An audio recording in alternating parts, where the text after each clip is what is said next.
Halo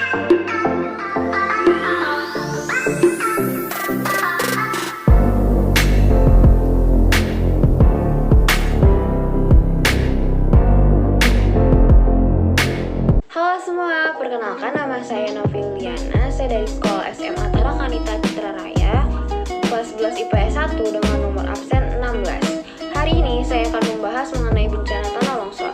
Apa aja sih yang akan kita bahas mengenai tanah longsor ini? Jadi kita akan membahas 7 pokok yang akan kita bahas itu ada pengertian bencana, ciri-ciri bencana, tanda-tanda bencana, mitigasi sebelum bencana, saat terjadi bencana, dan sesudah bencana, dan pentingnya tas siaga bencana. Oke, yang pertama kita akan membahas mengenai pengertian tanah longsor. Pengertian tanah longsor ini merupakan salah satu jenis gerakan massa tanah atau batuan ataupun pencampuran antara keduanya menurun atau keluar lereng akibat terganggunya kestabilan tanah atau batuan penyusun tanah tersebut. Nah, ada 6 faktor penyebab terjadinya tanah longsor. Yang pertama ada curah hujan yang tinggi, lereng terjal, tanah kurang padat serta tebal, terjadinya pemikisan, berkurangnya tutupan vegetasi, dan terjadinya getaran. Ciri-ciri tanah longsor itu sendiri ada 7. Yang pertama, sehabis hujan, tampak ada retakan pada lereng. Yang kedua, kerikil berjatuhan, tebing terlihat kurang kokoh atau rapuh. Ketiga, tiba-tiba timbul mata air baru. Keempat, genangan air saat musim hujan akan lenyap saat akan terjadi longsor. Kelima, pintu maupun jendela susah dibuka. Keenam, pepohonan tampak miring. Dan yang terakhir, halaman rumah atau dalam rumah mendadak amblas. Sebelum kita lanjut ke mitigasi bencana tanah longsor, kita juga perlu tahu tanda-tanda bencana longsor. Yang pertama, terjadinya lapisan tanah atau lapisan batuan yang miring ke arah luar. Yang kedua, terdapat retakan yang membentuk tapal kuda. Yang ketiga, terdapat rembesan air pada lereng. Dan yang terakhir, terdapat pohon dengan batang yang sudah terlihat melengkung. Jadi kalau misalnya udah terdapat 4 tanda-tanda ini, berarti itu tanda-tanda akan terjadinya tanah longsor. Setelah teman-teman mengetahui tanda-tanda bencana tanah longsor, teman-teman juga harus tahu apa sih yang harus teman-teman lakukan ketika bencana itu datang. Nah, sebelum itu kita akan membahas mengenai pengertian mitigasi itu sendiri. Mitigasi ialah serangkaian upaya untuk mengidentifikasi, menyiapkan, dan melakukan penormalan kembali terhadap masyarakat di kawasan rawan bencana.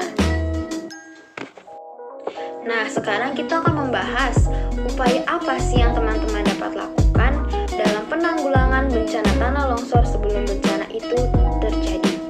Teman-teman dapat melakukan pemetaan daerah tempat tinggal.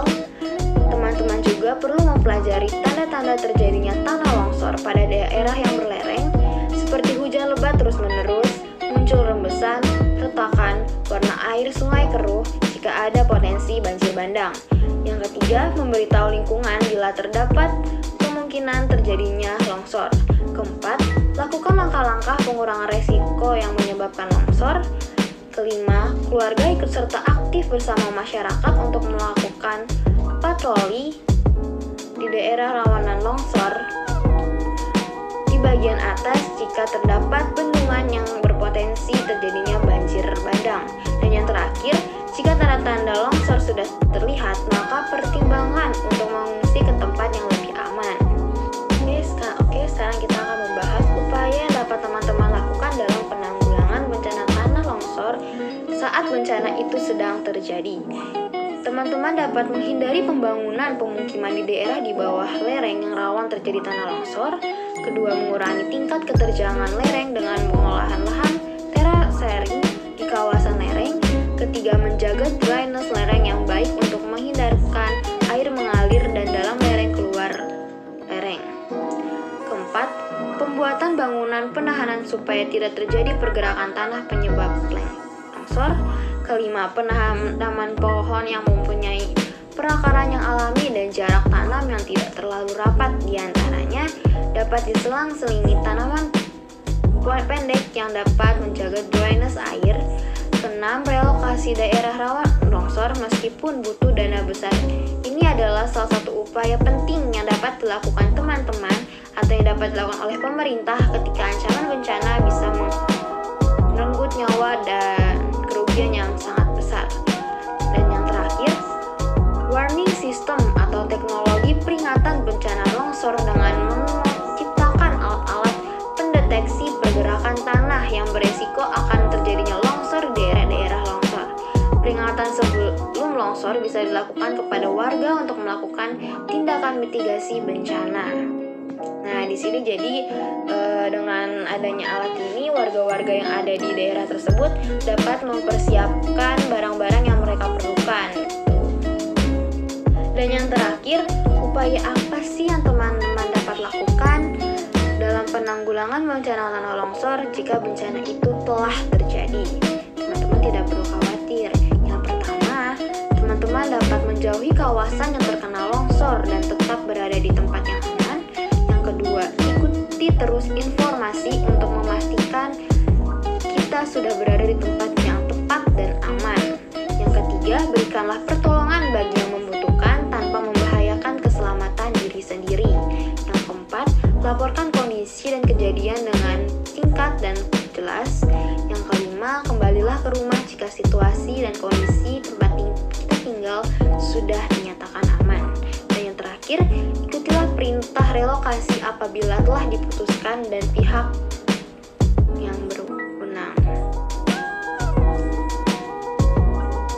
Salah satu hal penting untuk menjadi perhatian dalam mitigasi bencana alam ialah menyiapkan tas siaga bencana. Tas siaga bencana ini merupakan tas yang digunakan oleh masyarakat untuk pergi meninggalkan rumah ketika bencana terjadi. Tujuannya apa sih tas siaga itu? Tujuan dari tas siaga bencana ini sebagai peralatan untuk bertahan hidup saat bantuan belum datang dan memudahkan kita saat melakukan evakuasi menuju tempat yang lebih aman. Jadi, apabila sewaktu-waktu terjadi bencana alam, kita memiliki bekal untuk bisa bertahan hidup sampai bantuan datang. Idealnya, tas siaga bencana ini dapat membantu kita selama 3 hari. Nah, apa saja sih kira-kira yang perlu dimasukkan ke dalam tas siaga bencana? Yang pertama, surat-surat penting. Surat-surat penting dan berharga perlu kita selamatkan, seperti surat-surat penting, surat tanah, surat kendaraan, ijazah, akta kelahiran, dan surat-surat penting lainnya. Yang kedua, pakaian selama 3 hari.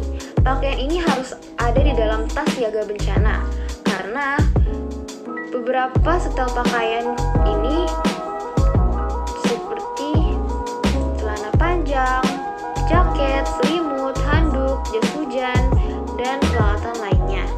Makanan yang tahan lama. Selain sandang, pangan juga tak kalah pentingnya. Seperti kita dapat menyiapkan mie instan, biskuit, abon, coklat, energi, bar, dan sebagainya yang tahan lama selama 3 hari. Lalu ada air minum. Mengapa air minum juga perlu dilakukan? Karena air minum menjadi hal yang sangat vital. Umumnya manusia bisa bertahan hidup tanpa makan hingga 14 hari. Namun manusia hanya bisa bertahan 3 hari tanpa air minum. Jadi air minum ini penting ya teman-teman. Yang kelima, ada obat-obatan dan P3K.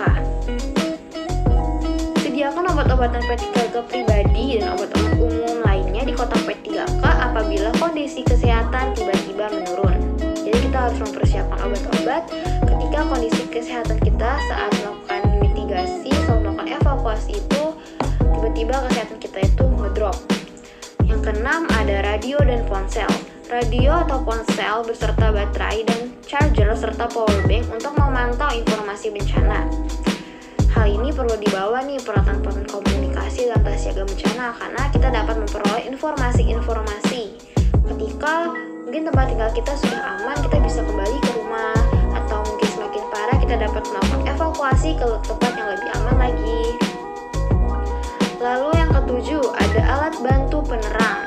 Dalam kondisi darurat bencana yang cukup parah, biasanya tuh arus listrik akan terputus. Oleh sebab itu, penting untuk kita menyiapkan alat bantu penerangan seperti senter dengan baterainya, lampu kepala headlampnya juga korek, lilin, dan sebagainya yang dapat melakukan penerangan di suatu tempat. Dan yang terakhir ada uang tunai. Siapkan uang tunai secukupnya saja untuk pembekalan selama kurang lebih 3 hari dengan mengandalkan uang elektronik karena umumnya pembayaran cashless saat kondisi darurat itu sulit untuk dilakukan. Yang kesembilan ada peluit. Mengapa harus ada peluit? Nah, peluit ini tuh berguna nih apabila kita sedang terjebak dalam kondisi yang sulit ditemukan oleh tim penolong. Selipkan atau gantungan peluit di tas siaga bencana untuk biar mereka tuh tahu kalau kita tuh ada di situ. Kalau misalnya kita nggak ada peluit, itu ketika kita terjebak di dalam suatu tempat, nah mereka tidak bisa menemukan kita, itu akan kesulitan. Dan dengan adanya peluit, kita bisa meniru peluit itu dan memudahkan tim penolong untuk mencari kita, keberadaan kita. Lalu yang ke-10 ada masker. Masker ini berguna untuk menyaring udara kotor atau udara yang tercemar. Biasanya ini akan berguna ketika dalam bencana gunung meletus. Jadi buat tanah longsor kurang, tapi harus tetap ada. Yang terakhir ada perlengkapan mandi. Untuk tetap menjaga kebersihan kita, teman-teman juga dapat mempersiapkan peralatan mandi, misalnya seperti sabun mandi, sikat gigi, plus pasta giginya, sisir, handuk, dan sebagainya. Sekian, terima kasih penjelasan dari saya mengenai tanah longsor. Maaf jika ada salah kata, semoga penjelasan ini dapat bermanfaat bagi kita semua. Terima kasih, bye-bye.